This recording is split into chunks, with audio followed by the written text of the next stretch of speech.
Tollywood star నటుడు పవన్ కళ్యాణ్ గారు హీరోగా యువ దర్శకుడు సుజిత్ దర్శకత్వంలో తెరకెక్కుతున్న తాజా మాస్ యాక్షన్తో కూడినటువంటి gangster action drama movie OG. ఇందులో ఓజాస్ గంభీరగా పవర్ఫుల్ పాత్రలో కనిపించనున్నారు పవన్. ఇక ఈ సినిమాలో కోలీవుడ్ అందాల నటి ప్రియాంక మోహన్ హీరోయిన్గా నటిస్తుండగా, ఇటీవల త్రిబుల్ ఆర్ మూవీతో సంచలన విజయం అందుకున్నటువంటి దానయ్య దీనిని డివివి ఎంటర్టైన్మెంట్స్ బ్యానర్పై ప్రతిష్టాత్మకంగా అత్యున్నత స్థాయిలో అత్యధిక వ్యయంతో నిర్మిస్తున్నారు. రాక్ స్టార్ ఎస్ తమన్ సంగీతం అందిస్తున్న ఓజీ మూవీ అందుతున్న సమాచారం ప్రకారం వచ్చే ఏడాది ద్వితీయార్థంలో ఆడియన్స్ ముందుకు వచ్చేటువంటి అవకాశం ఉంది. ఇప్పటికే ఓజీ మూవీ నుంచి రిలీజ్ అయినటువంటి ఫస్ట్ లుక్ గ్లింప్స్ టీజర్ అందరినీ ఎంతో ఆకట్టుకుని సినిమాపై ఇప్పటివరకు ఉన్నటువంటి అంచనాలు మరింతగా పెంచింది. ఇక ఇప్పటికే 80% పైగా షూటింగ్ పూర్తి చేసుకున్న ఓజీ మూవీ యొక్క తాజా షెడ్యూల్ ప్రస్తుతం థాయిలాండ్లో జరుగుతోంది.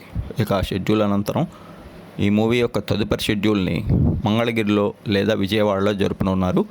ఆ షెడ్యూల్లో పవన్ కళ్యాణ్ ప్రత్యేకంగా పాల్గొనటం, ఆ తర్వాత సినిమా షూటింగ్ మొత్తం పూర్తవటం జరుగుతుంది. ఇక అందుతున్న సమాచారం ప్రకారం వచ్చే ఏడాది సంక్రాంతి అనంతరం ఓజీ మూవీ యొక్క అప్డేట్ ఒక్కొక్కటిగా రానుందని, అలానే ఈ మూవీ యొక్క థియేట్రికల్ ట్రైలర్ని వచ్చే ఏడాది ఉగాది కానుకగా రిలీజ్ చేసేందుకు మేకర్స్ సన్నాహాలు చేస్తున్నారని తెలుస్తోంది.